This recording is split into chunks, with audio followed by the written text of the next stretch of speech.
Hi, my name is Deborah Henney. I'm a wife, author, mother, speaker. And today I want to release a prophetic word that's dated in my journal as being released to me on July 16th of 2022. Now, this was a word that had been percolating for a long time, like probably a year, before I actually sat down and type it out. The words kept coming, the sentences kept coming. It was very powerful. I had something specific that, of course, I thought that it was pertaining to, and then God just blew that up and wound up having me and my family walk through a natural parallel, which is always interesting.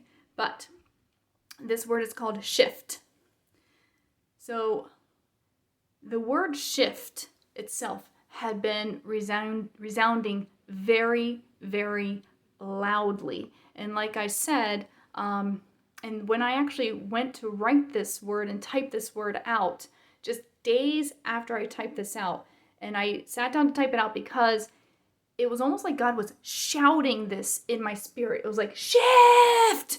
And I was so it was so deep and so strong that I was like, I have to write this out. This is clearly a word that isn't done, because there were some things that had shifted and transitioned, in different areas, or that I noticed in different areas in my surrounding and my environment.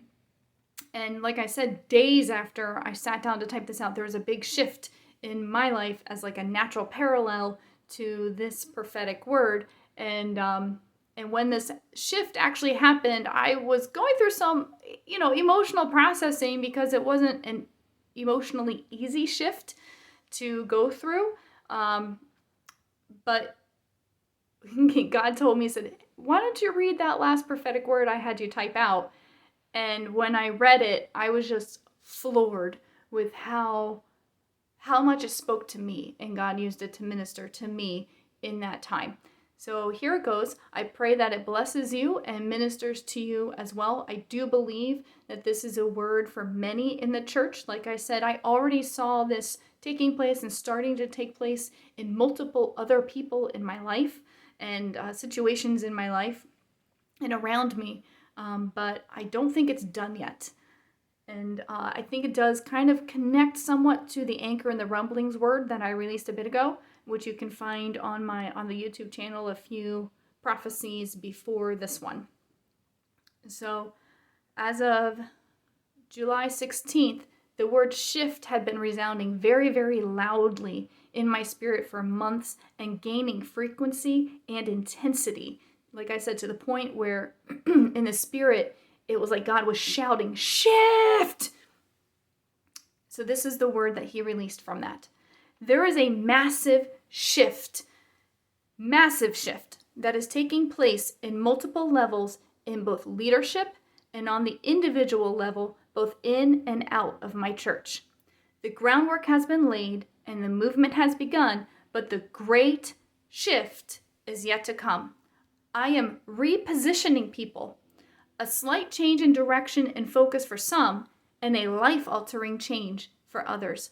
But I am the one repositioning people into places and positions to accomplish my purposes in them and through them in this time. For some, this will bring about a fulfillment of my destiny for their lives. For others, this will bring about a spreading of my wings about them. Position yourself in me, and I will take care of the positioning in this life. Do not attempt to position yourself or to keep yourself in a position, for my life and my glory will be seen only in those positioned in me. Be vigilant on this. There is a change in gear that will cause rapid acceleration. Do not fear the quickening speed, but move forward in faith. Your steps may seem small and feel insignificant, but if they are in me, they are not. Any step taken in me is a step that can go over a mountain. have eyes to see. Have eyes to see that every single step counts, no matter where it is or how small it may feel. Shift position. Seasons are ending and new ones are beginning. Rapid acceleration through the shift will bring about a greater release of my power and presence in my people, which will be seen through the giftings I have placed in each one. I am releasing greater measures of gifts in my people and imparting new giftings to others. It's a season of my word, through prophecy going forth, a season of healing and supernatural deliverance. The manifestation of my spirit in my church will be seen like it has not been seen since its beginning, and yes, even more. Believe for miracles. Believe for large-scale breakthroughs. Believe for bigger than what you've seen and even what you can imagine. I am pouring out on my people, and the levels are rising. Let my glory rise above your feet, above your knees. Let my glory fully and completely cover you. Do not be afraid or try to control greater manifestations of my presence, but yield into it. Flow with the rising levels of the outpouring, and the outflow will be great. Now, this is very interesting because I'm actually recording this right after doing an interview for MDN TV.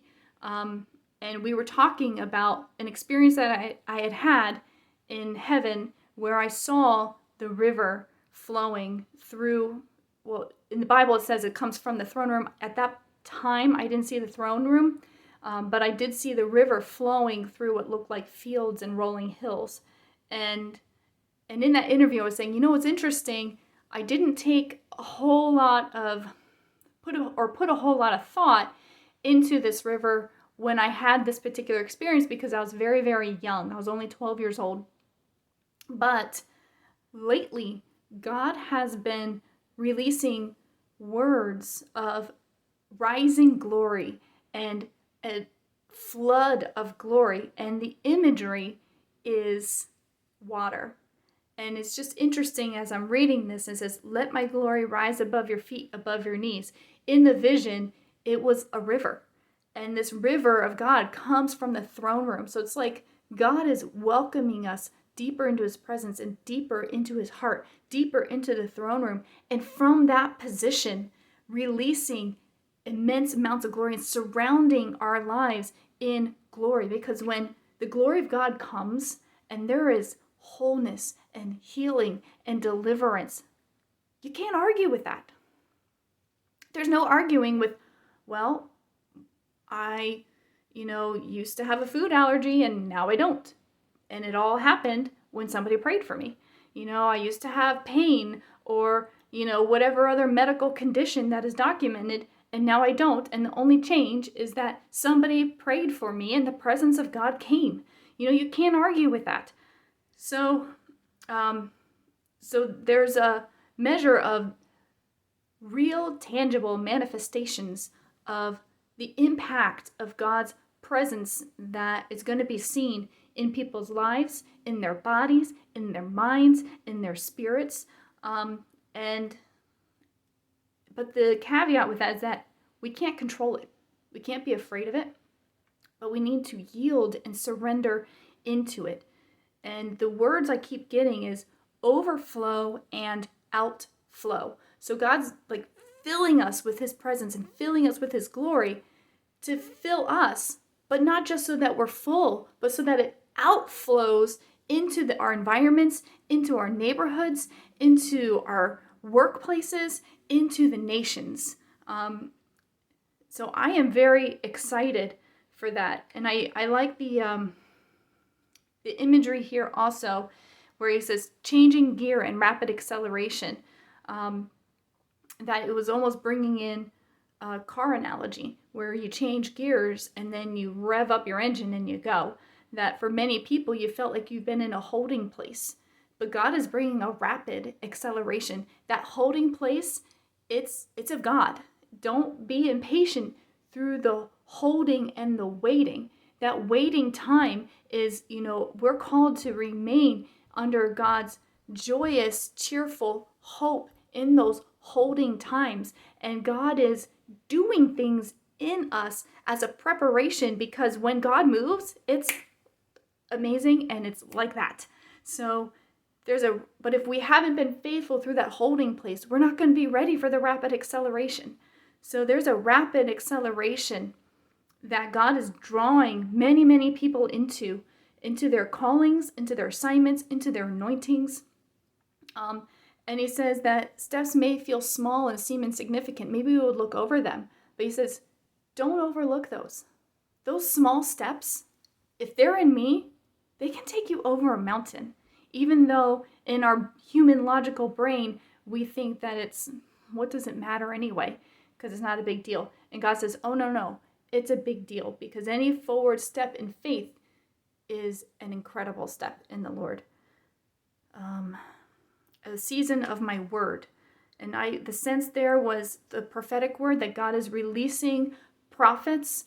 I've had that word for quite a while. The prophets and different names from the Old Testament kept coming, like different mantles, like Nathan and Samuel and Deborah, all these different prophets that God had stationed throughout time and throughout history, that God is bringing those anointings. And it's like a season of releasing and imparting through the prophetic. But I do believe that is also, of course, with the Word of God, the Bible, and deeper revelations of the Bible and of the Word, and living, embodying the freedom and the truth of the Word of God, and being like you stand firm even if the onslaught of what is coming at you is darkness and twisted truths and outright deceit, that we stand strong and radiant in the midst of it. And God is calling, have eyes to see. And when he gave that particular phrase to me, it was like he was calling forth open eyes, that he was opening eyes. Have eyes to see. Look, your eyes are open. We're opening eyes so you can see more clearly, so you can see more deeply my heart and what I'm doing in and through you. Repositioning people. Maybe you've been in a position in your life, maybe in the natural, maybe in the spiritual, and God is moving and shifting and repositioning, because he's laying a great groundwork, framework. The imagery I keep getting associated with that is like a net or like a grid work, that he is weaving and putting together people and anointings and callings and positioning them strategically to cast the nets. That's another sense that I keep getting with that. Undergirding and casting the nets to bring a great harvest, to bring great strength and upbuilding in lives. Upbuilding and multiplication are words that keep coming into my spirit in this time. And is right now, as I'm doing this, being associated with this word in particular. So again, massive shift, changing gear, rapid acceleration, and glory rising in our lives is the heart of this word. Be blessed and have a wonderful, wonderful, blessed day.